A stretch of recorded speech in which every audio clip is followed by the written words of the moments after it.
those allegedly responsible for the attacks of September the 11th will finally face justice. They will be brought to New York, to answer for their alleged crimes in a courthouse just blocks away from where the Twin Towers once stood. Now, unfortunately, since I made that decision, members of Congress have intervened and imposed restrictions blocking the administration from bringing any Guantanamo detainees to trial in the United States, regardless of the venue. That was Attorney General Eric Holder 2 years ago when he first announced that the masterminds of the September 11th attacks would face trial just blocks away from Ground Zero. Now, the administration reversed that decision after facing major and necessary political backlash. And here we are yet again, because we're now learning that after pleading not guilty to charges of conspiracy to kill Americans, the son-in-law of Osama bin Laden, Soleiman Abu Ghaith, will be tried right here in New York City. Now, didn't the administration learn anything 2 years ago? Well, apparently not, because despite the fact that Gitmo remains open for business, the president has made the reckless decision to endanger the city of New York and give rights to an al-Qaida spokesman in a civilian court. Pretty unreal. Here with reaction from the American Center for Law and Justice, Jay Sekulow, and defense's attorney, Jeff Gold. All right, Jay, wait a minute. Yes, Enemy sir. combatant, obviously at war with the United States, spokesman for al-Qaida and bin Laden. Why?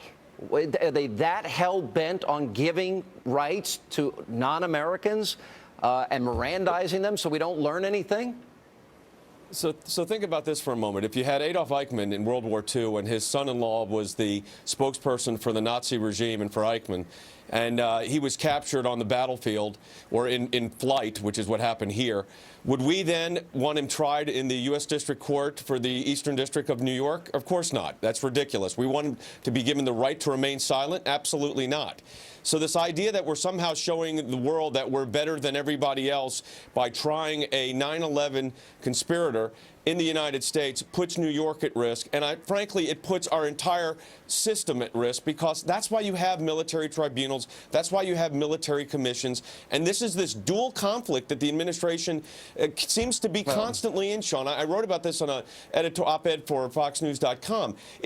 I call it the Obama doctrine. You know, you could use drones against American citizens overseas, and I understand all that. Okay, but you can knock out an American with a drone, but we capture an al-Qaeda operative who was the spokesperson for al-Qaeda, and we're going to try him in the U.S. District Court in the Eastern District of New York, to me, is ridiculous. All right, Jeff, here's my question for you, because the president, Joe Biden, they were bragging all throughout the election campaign. They got bin Laden, but for enhanced interrogation, they didn't get bin Laden.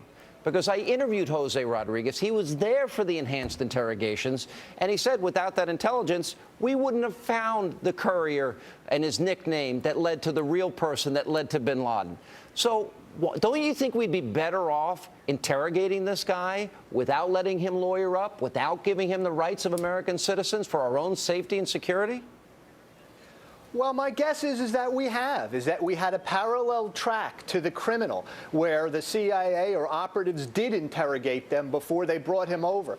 You know, it seems to me there must have been a deal of diplomatic... He has the right to remain silent. Right now, he has the right. He now has the right of an American citizen and a right to an attorney. Not necessarily then. Well, not necessarily then, Sean. but you know what? Over a period of time, these guys crack. These guys break. And they might finally give information to save American citizens' lives. What's better for the American people? Look, I think he was of low value in the sense he's been hanging around since 2002 without much connection, apparently, to al-Qaeda. How do you know? How do you? You don't know that. He was the spokesperson.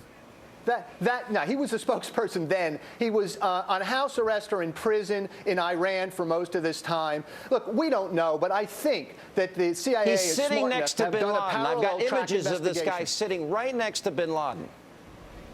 Well, you know, look, the object here is, are you going to put him in Gitmo and try him where there's been thousands of people and only 7 were convicted and almost all of those were nullified or we can try overturned? him after we dunk his head in water a few times and maybe get some information out of the guy. Well, let me... My bet is he was, Sean. My bet is they now Mirandized. Go ahead, Jay. That's now. But, Sean, he's been, and I'm going to ask this, Jeff, too. I mean, he's been Mirandized now. So, yes, statements that he said before are not admissible against him. He's been Mirandized. So what happens don't if the care if they're government can't admissible. prove its case now that all these admissions and all these statements can't be admitted? Or what do we have to do? Pull people off the battlefield to be the witnesses on this? We're going to try him in a courtroom. Bottom line. No, I mean, I'm asking you a question. We're both trial lawyers. How do you do that? What do you do if he's found not guilty? 81 terrorists tried in the Southern District of New York, 100% of them have been convicted. If I had my choice, so you I'd think he's have convicted him already? in the basement. I'd have him in the pool by the World Trade Jeff, wait a Center minute. and let the ghosts of the You victims didn't answer try Jay's this point. guy. Jay's point is quite relevant to the discussion. Any information he gave, now that he's been Mirandized, none of this can be used. So you tell us, what benefit is that to anybody here? Right. And now he gets to clam up. Well, again, anybody sophisticated in this sense would know that, A, they have a track for intelligence. They could care less whether they convict him or not. They just want the intelligence. Is he an enemy combatant? But now we put him in a civil court, though. We put him in a civilian court. But so if you don't convict him, what do you do with him? He's found not guilty. What do you do? Look, this guy is not of that great value. Let him and walk? if he is of value, we already know what he knows. All right, but now okay, so what do you the do next if he's found not guilty because we can't admit any of the evidence? What happens then if Mr. Criminal Procedure, you're a good criminal defense lawyer, I've done criminal defense too. What do we do if they can't convict him, he's found not guilty? You let him walk?